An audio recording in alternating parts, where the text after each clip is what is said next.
নমস্কার বন্ধুরা, আমার নাম তুলসী। আমি আজকে আমের আচার করে দেখাবো কিভাবে আচার বানায়। তোমরা দেখতে থাকো ভিডিওটি। শুকনো আচার বানাবো আমের, দেখতে।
দেখো বন্ধুরা, আমার আমটা কাটা হয়ে গেছে।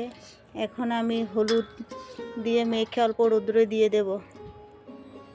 অল্প টানলে তারপরে মশলা দিয়ে দেব। আর আমগুলো দিয়েছে আমাদের পাশের বাড়ির দিদি, ওদের গাছের আম। হলদি আর লবণ দিয়ে আমটাকে মেখে রোদ্রে দিয়ে দেব।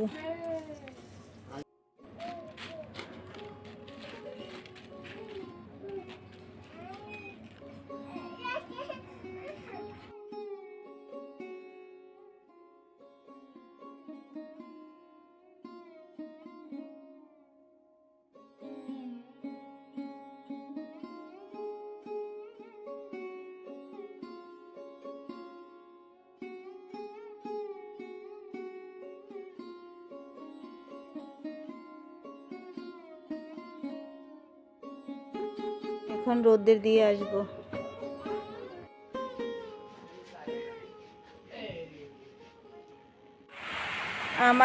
আমের আচার বানাতে এই উপকরণগুলো লাগবে: পানমুড়ি, জিরা, ধনিয়া, সরষা, হলুদ, লবণ আর শুকনো লঙ্কার গুঁড়া। আর তেল ছাড়া তো হবেই না, আর তেল লাগবে।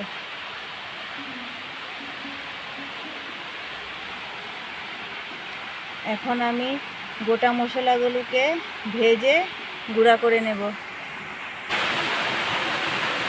তাওয়াটা গরম হয়ে গিয়েছিল, তাই ধনিয়াগুলো অল্প হালকা হালকা করে ভেজে নিচ্ছি। এখন গোটা জিরাগুলোও দিয়ে দিচ্ছি। পানমুড়িগুলো দিয়ে পুরো ভাজতে হবে না, অল্প ভাজলেই হয়ে যাবে। এখন বাকি সরষাগুলোও দিয়ে দিচ্ছি। জাস্ট অল্প লাল লাল হলে হয়ে যাবে, বেশি ভাজতে হবে না।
আচারটা আমি কাঁচা তেল দিয়ে দেব, যেহেতু শুকনো আচার বানাবো আমের।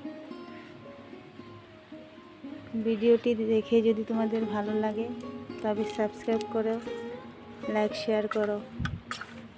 আবার দেখা হবে নেক্সট ভিডিওতে। হয়ে গেছে, এখন 1-2 রৌদ্র দিয়ে আমি বোতলে ভরে দেব আচারটা। দেখো বন্ধুরা, দেখতেও খুব সুন্দর হয়েছে। এইভাবে তোমরা আমের আচার দিতে পারো, শুকনো আচার। এখন আমি 2 রৌদ্র দিয়ে বোতলে ভরে রাখবো। এমন আচার যদি শুকনা বানিয়ে রাখো তোমরা, 2-3 বছর আরামে খেতে পারবে ঘরে রেখে।